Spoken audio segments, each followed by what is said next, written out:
చేస్తే కూడా దాన్ని చట్టంగా పరిగణించమని కూడా ఆ నిబంధనలో ఉన్నది. మరి 2004 నుంచి ఈ రాష్ట్రంలో 653, 654 అనేటువంటి ఎగ్జిక్యూటివ్ ఆర్డర్స్ ద్వారా అమలు జరుగుతున్నటువంటి సిపిఎస్ కి చట్టం ఉన్నదా నేను సూటిగా ప్రశ్నిస్తా ఉన్నాను. మీరు ఎవరైనా సమాధానం చెప్పని కోరుతున్నాను. చట్టం అంటే శాసనసభ ఆమోదం జరిగిందా? పోనీ గవర్నర్ గారి పేరు మీద దాని ఎగ్జిక్యూషన్ కి ఆపరేషన్ కి రూల్స్ జారీ చేశారా? ఎగ్జిక్యూటివ్ ఇన్స్ట్రక్షన్స్ ఇచ్చారు. ఏమని 653 జీవోలో కేంద్ర ప్రభుత్వం మన ఉద్యోగులకి ప్రవేశపెట్టిన సిపిఎస్ పథకాన్ని రాష్ట్ర ప్రభుత్వం కూడా అడాప్ట్ చేసుకోవాలని నిర్ణయించుకున్నామని మాత్రమే తెలియపరిచారు. అంతేగాని ఆ మేరకు ఆంధ్రప్రదేశ్ రాష్ట్ర శాసనసభ చట్టం చేయలేదనే విషయాన్ని సిపిఎస్ కోసం పోరాటం చేసిన ఉద్యోగ సంఘాల నాయకులు గమనించాలని కోరుతాము.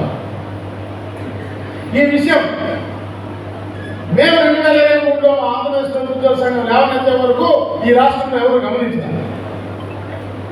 దీనికి చట్టం లేదు కాబట్టి దీనికి వ్యాలిడిటీ లేదు, దీని అమలు చెల్లదని చెప్పి మేము ప్రభుత్వానికి రిప్రజెంట్ చేశాము లిఖితంలో. ఈ నా అభిప్రాయం, ఇది నా వ్యక్తిగత అభిప్రాయం అయితే నా అవగాహన మీద నిర్మాణం రావచ్చు. ఈ విషయాన్ని తిరిగి తన భార్య ఎదురు చూస్తుంది కాబట్టి తన ఇంటికే వెళ్ళాలని ఆ భర్త నమ్మకం. ఆ రకంగా పరస్పర నమ్మకం ఆధారంగానే ఈ భూమి మీద మానవ సంబంధాలైనా నడుస్తాం. కానీ నిజంగా చెప్పండి, గుండెల మీద చేసి చెప్పండి, ఈనాడు ఏ ఒక్క ఉద్యోగి రాష్ట్రంలో ఏ ఒక్క సంఘం మీదైనా ఏ ఒక్క నాయకుడి మీద అటువంటి నమ్మకం ఉన్నదా ఒకసారి ఆలోచించేట్టు నేను కోరుతాను. ఉన్నదా? అది లేకపోవడం వల్లే కదా ఈ హాల్లో కూర్చున్న మీతో సహా 2024 క్యాలెండర్ ఇయర్కి మీకు నచ్చిన సంఘంలో సభ్యత్వం కట్టిన వాళ్ళు ఎంతమంది ఉన్నారో చేయగలుగుతాం. అంటే సభ్యుడిగా మనం చేరకుండా, ఆ సంఘంలో సభ్యుడిగా మనం చెప్పుకోకుండా, ఆ సంఘం ద్వారా మన సమస్యలు పరిష్కారం కావాలని కోరుకుంటున్నాం. ఇది ఆచరణ సాధ్యమైన ఒకసారి ఆలోచన చేయమని కోరుతాం. రాజుగారికి పాలు పోస్తానంటే ఎట్లా? నువ్వు రాజుగారికి పాలు పోస్తాననే సంబంధంగా తయారయ్యావు కాబట్టి నీ జీవితం ప్రభువుల వారి సరిగా రాజుగారికి శిక్షగా మారిపోయిందనే యథార్థాన్ని అర్థం చేసుకుంటూ కోరుతా ఉన్నాను.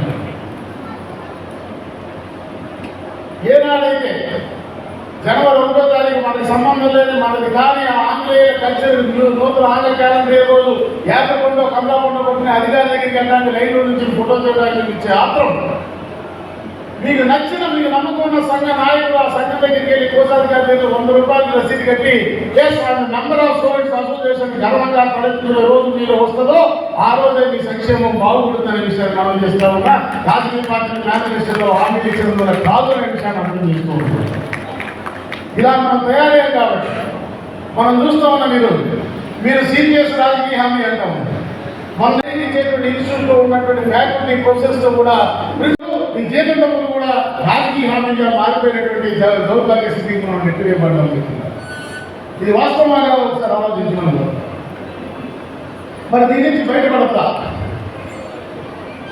బయటపడాలి కదా. ఇక సమస్యను చూస్తే ఈ సిపిఎస్ సమస్య, అది సిపిఎస్ వృత్తి ఏమన్నా, అసలు సిపిఎస్ అనే దానికి ఆంధ్రప్రదేశ్లో అమలవుతున్న సిపిఎస్కి రాజ్యాంగ పద్ధతి లేదని మా సంఘం పక్షాన్ని నేను లేవనెత్తాను. దీని గురించి అధికారం రాష్ట్ర ప్రభుత్వానికి ఉంటుంది. రాష్ట్రపతి గారి పేరు మీద కేంద్ర ప్రభుత్వం సర్వీసు నియమించిన అధికారం కేంద్ర ప్రభుత్వానికి ఉంటుంది. అది ఒక చట్టం ద్వారా, అంటే రాష్ట్ర ప్రభుత్వ ఉద్యోగ సర్వీస్ అయితే రాష్ట్ర శాసనసభ ఆమోదంతో చేసిన చట్టం కేంద్ర ప్రభుత్వ ఉద్యోగ సర్వీస్ అయితే బాగా. మిత్రులందరికీ నమస్కారం. ఈనాడు ఆంధ్రప్రదేశ్లో ప్రభుత్వ ఉద్యోగ ఉపాధ్యాయ పెన్షనర్లు తమకి హక్కుగా సంక్రమించిన ఆర్థిక ప్రయోజనాలు సకాలంలో చెల్లింపులు జరగక, ప్రభుత్వ విధానాల పరంగా ఉత్పన్నమైన సర్వీస్ వ్యవహారాలకు పరిష్కారం దొరకక,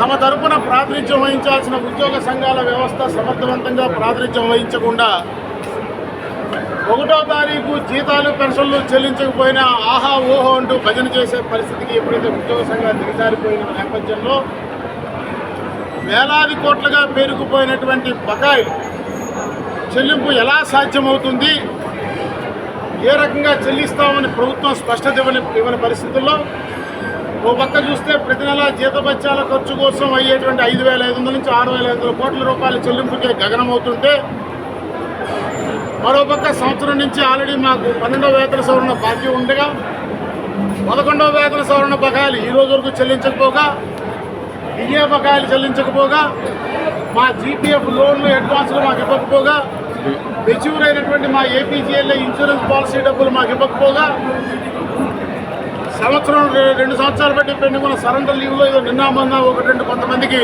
1 సంవత్సరం సరెండర్ లీవ్లు జమ చేయటం. ఈ పరిస్థితుల్లో రోజుకి సోషల్ మీడియాలో కానీ వార్తాపత్రికల్లో కానీ ఎలక్ట్రానిక్ మీడియాలో కానీ ఆంధ్రప్రదేశ్ రాష్ట్ర ఆర్థిక స్థితిగతుల మీద రకరకాల కథనాలు ప్రచురితమవుతూ ఉంటే వేటికి ప్రభుత్వం అధికారికంగా ఖండనివ్వకపోయిన పరిస్థితిలో అందులో నిజమెంత అబద్ధం ఎంత, మాకు రావాల్సిన బాకీలు 8,000 కోట్లు ఉన్నాయి, వాటిని ఎలా చెల్లిస్తారంటే సమాచార హక్కు చట్టం కింద కూడా ప్రభుత్వం సమాధానం ఇవ్వకపోవడంతో ప్రభుత్వాలకి ఆదాయం పెంచుకోవడానికి, స్టేట్ ఓన్డ్ రెవెన్యూ పెంచుకోవడానికి పన్నులు పెంచేటువంటి పన్నులు రేటు పెంచడం కానీ పన్ను పరిధి విస్తరించే అవకాశం కానీ జీఎస్టీ 101వ రాజ్యాంగ సవరణ అమల్లోకి వచ్చిన తర్వాత రాష్ట్ర ప్రభుత్వానికి లేనటువంటి పరిస్థితుల్లో ఈ చెల్లింపులు జరుగుతాయా లేదా, ఎప్పుడు జరుగుతాయి, రిటైర్ అయిన తర్వాత ఇస్తామంటున్నారు, చనిపోతే ఇస్తామంటున్నారు. అంటే తనకు హక్కుగా రావాల్సిన బాకీలు పొందడానికి ఒక ఉద్యోగి అయితే చచ్చిపోవాలి లేదా రిటైర్ అయితే తప్ప అనుభవించడానికి అవకాశం లేని పరిస్థితులు ఉంటే ఈ సొమ్ము తిరిగి వస్తుందా రాదని ఒక అయోమయంతో, ఒక అభద్రతాభావంతో ఈ రాష్ట్రంలో ఉద్యోగులు, ఉపాధ్యాయులు, పెన్షనర్ల కుటుంబాలు తీవ్రమైన ఆందోళనలు ఉన్నాయి. అయితే ఈ ఆందోళన ప్రతి వాళ్ళు రోడ్డు మీదకి వచ్చి వెలుగుచ్చేటువంటి ధైర్యం చేయలేకపోతాం. కానీ ప్రతి ఒక్క మనసులో ఈ ఆందోళన ఉన్నది. ఈ పరిస్థితుల్లో విధానపరమైన అంశాల్లో ఉత్పన్నమైన సమస్యలకి పరిష్కారం చూపకుండా, టీచర్లకి గత 3 దశాబ్దాలుగా సర్వీస్ నిబంధనలు లేకుండా సిపిఎస్ రద్దు చేస్తామని చెప్పి జీపీఎస్ చట్టాన్ని తీసుకొచ్చి చట్టం లేని సిపిఎస్ అమలు చేస్తూ చట్టం ఉన్న జీపీఎస్కి నిబంధనలు పెట్టకుండా ఓపీఎస్ని 3 రకాల పెన్షన్ విధానాలు అమలు చేస్తూ మరోపక్క NMR contingent employees, contract employees రెగ్యులైజేషన్కి చట్టం చేశారు. కానీ దానికి ఇచ్చిన మార్గదర్శకాల్లో 1,00,000 మంది కాంట్రాక్ట్ ఉద్యోగులు ఉంటే కేవలం 2,000 మంది మాత్రం రెగ్యులైజ్ అయినటువంటి పరిస్థితి ఉంటే మిగతా వాళ్ళ పరిస్థితి ఏంటని అర్థం కాక మా హెల్త్ కార్డ్స్ 60-40తో ప్రారంభించినటువంటి పథకాన్ని 40-60గా ప్రభుత్వం మార్చేసినా ఆ హెల్త్ కార్డు పట్టుకెళ్తే ఏ కార్పొరేట్ హాస్పిటల్ ట్రీట్మెంట్ చేయకపోగా మరి ఆర్టీసీ ఉద్యోగులు విలీనం తర్వాత వారి పరిస్థితి ఏంటి, 2004 ముందు నుంచి ఉన్న వాళ్ళు ఏ పెన్షన్ పథకంలో వస్తారు ప్రభుత్వ ఉద్యోగులు అనే దాన్ని స్పష్టత ఇవ్వకుండా వాళ్ళకు ఉన్నటువంటి ట్రేడ్ యూనియన్ హక్కులు తీసేసి, వాళ్ళకున్న వైద్య సదుపాయాలు తీసేసి, వాళ్ళ కెరీర్ ప్రోగ్రెషన్ నిర్ధారించకుండా విలేజ్ వార్డ్ సెక్రటరీ వ్యవస్థలో ఉన్నటువంటి వారి పరిస్థితి అంగమీకూర్చారు. వారిని అడ్మినిస్ట్రేటివ్ కంట్రోల్ ఎవరు చెప్పడం లేదు. వాళ్ళు 11 విభిన్న శాఖల నుంచి ఉన్నారు. 11 శాఖల వాళ్ళు నియంత్రిస్తూ ఉన్నారు. జాయింట్ కలెక్టర్ గారు నియంత్రిస్తూ ఉన్నారు, ఎంపీడీఓ గారు నియంత్రిస్తూ ఉన్నారు, పంచాయత్ సెక్రటరీ గారు నియంత్రిస్తూ ఉన్నారు, village ward secretary director office వాళ్ళు నియంత్రిస్తూ ఉన్నారు. ఒక ఉద్యోగిని ఎంతమంది నియంత్రిస్తారో అర్థం కానటువంటి పరిస్థితి. మరి రేపొద్దున వాళ్ళ సర్వీస్ ఏ రకంగా నియంత్రిస్తారో దానికి ఈ రోజు వరకు స్పష్టమైనటువంటి ప్రకటన లేదు. వాళ్ళకి 10 నెలల జీతం పెంచిన జీతం బకాయి ఉంటే దాని సంగతి మాట్లాడుతున్నాం. ఈ రకంగా అనేకమైనటువంటి సమస్యలతో కొట్టుమిట్టాడుతున్న నేపథ్యంలో ఒక నికార్సైన ఉద్యోగ సంఘాల వ్యవస్థ రావాల్సినటువంటి అవసరం ఉన్నది. ఈ పార్టీలతో కాదు, ప్రభుత్వంతో, భజంతో కాదు, బాధ్యతతో నినాదంతో ఆంధ్రప్రదేశ్ ప్రభుత్వ ఉద్యోగ సంఘం నేతృత్వంలో 30 ఉద్యోగ ఉపాధ్యాయ సంఘాలు ఒక ఐక్యవేదికగా ఏర్పడి ఈ సమస్యలన్నిటికీ ఒక శాశ్వతమైన చట్టబద్ధమైన పరిష్కారాన్ని కనుగొనే దిశగా ప్రధానంగా ఈ ఉద్యోగ వ్యవస్థలో కూడా ఉన్న లోపం ఏదైతే ఉందో, ఉద్యోగుల క్రియాశీలక భాగస్వామ్యం సంఘాల్లో లేకపోవడం, దాన్ని ఆసరాగా తీసుకుని నాయకులు ఇష్టానుసారంగా స్వీయ నిర్ణయాలతో ప్రవర్తించడం, సంఘ భవనాలని పగలు క్లబ్బులు, రాత్రి పబ్బుల కింద మార్చేసి రియల్ ఎస్టేట్ బిజినెస్లు, షాపింగ్ కాంప్లెక్స్లు, కమర్షియల్ కాంప్లెక్స్లు, కళ్యాణ మండపాలుగా మార్చేసినటువంటి పరిస్థితుల్లో ఒక నికార్సైన ఉద్యోగ వ్యవస్థని, నిజాయితీతో కూడిన ఉద్యోగ వ్యవస్థను నిర్మించాలనేటువంటి సంకల్పంతో రాబోయే రోజుల్లో ప్రభుత్వం కూడా ఎవరితో ఉద్యోగుల తరఫున చర్చలు చేయాలి, నెగోషియేట్ చేయాలనేటువంటి దానికి నేరుగా ఉద్యోగులతో ఓటింగ్ నిర్వహించాలనే విధానాన్ని తీసుకురావాలనేటువంటి ఒక నినాదంతో ఈ ఆంధ్రప్రదేశ్ ఉద్యోగ ఉపాధ్యాయ పెన్షన్ల ఐక్యవేదిక వివిధ జిల్లాల్లో ఉద్యోగులు చైతన్యపరుచుకుంటూ ఇప్పటికి 10 జిల్లాల్లో కార్యక్రమాలు ముగించుకుని ఈనాడు కడప జిల్లా సమావేశం, ఉమ్మడి కడప జిల్లా సమావేశం హాజరు కావడం జరిగింది.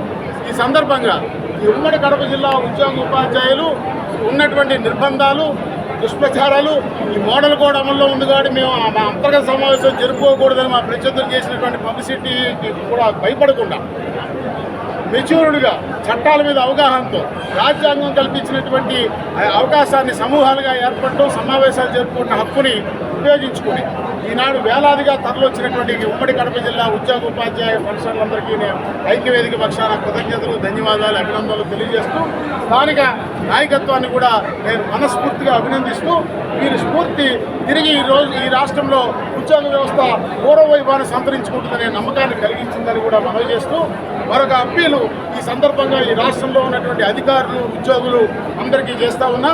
ముఖ్యంగా ఈనాటి సమావేశానికి ఎటువంటి అంతరాయం లేకుండా మాకున్నటువంటి నిబంధనల ప్రకారమే మేము జరుపుకున్న దానికి సహకరించినటువంటి ఈ జిల్లా ఎన్నికల సంఘ ప్రతినిధి అధికారులు, బాధ్యతలు నిర్వహిస్తున్న అధికారులకి, ఆర్టీఓ గారికి, రిటర్నింగ్ ఆఫీసర్గా వ్యవహరిస్తున్న ఆర్టీఓ గారికి, జిల్లా ఎస్పీ కౌశల్ గారికి, పోలీస్ అధికారులకి అందరికీ కూడా ఐక్యవేదిక పక్షాన హృదయపూర్వక ధన్యవాదాలు, కృతజ్ఞతలు తెలుపుతా ఉన్నా. ఆంధ్రప్రదేశ్లో అధికారులకి, ఉద్యోగులకి మనకి చారిత్రాత్మక మంచి పేరున్నది. వీళ్ళు పొలిటికల్ న్యూట్రాలిటీ మెయింటైన్ చేస్తూ, అబ్సల్యూట్ పొలిటికల్ న్యూట్రాలిటీ మెయింటైన్ చేస్తూ ప్రజాస్వామ్య పరిరక్షణలో భాగస్వాములు అవుతారనేటువంటి మనకున్న మంచి పేరుని, మన ట్రాక్ రికార్డుని నిలబెట్టుకునేలాగా ఈ ఎన్నికల్లో ఉద్యోగులు, అధికారులందరూ కూడా నిష్పక్షపాతంగా తమ విధి తాము నిర్వహించాలని, ఎక్కడైనా ఏదన్నా వారి మీద ఒత్తిళ్లు కానీ, ఇబ్బందులు కానీ, లేదా ఏదైనా ఉల్లంఘనలు జరుగుతున్నది వాళ్ళ దృష్టికి వస్తే వెంటనే ఆ విజిల్ బ్లోయర్స్ ద్వారా మరి సంబంధిత అధికారుల దృష్టికి తీసుకెళ్ళమని చెప్పి నేను వారిని కోరుకుంటూ, ఉద్యోగులందరూ కూడా ఎక్కడ డ్యూటీలో ఉన్నా, డ్యూటీ లేకపోయినా తమకి కల్పించినటువంటి ఓటు హక్కుని వినియోగించుకుని, డ్యూటీలో ఉన్న వాళ్ళు తప్పనిసరిగా పోస్టల్ బ్యాలెట్ని, అది కూడా మురిగిపోకుండా వ్యాలిడ్గా ఓటు చేసేటువంటి దాని మీద అవగాహన కల్పించుకుని, అవసరమైతే ఎన్నికల సంఘ అధికారుల ద్వారా శిక్షణ తీసుకుని ఆ పోస్టల్ బ్యాలెట్ని వ్యాలిడేట్ చేసుకునేలాగా అందరూ ఓటింగ్లో పాల్గొని ఈ రాష్ట్రంలో ప్రజాస్వామ్యాన్ని బతికించుకునే దాంట్లో మనం కూడా ఒక పాత్ర పోషించామనేటువంటి ఆత్మసంతృప్తి పొందాలని కోరుకుంటాం.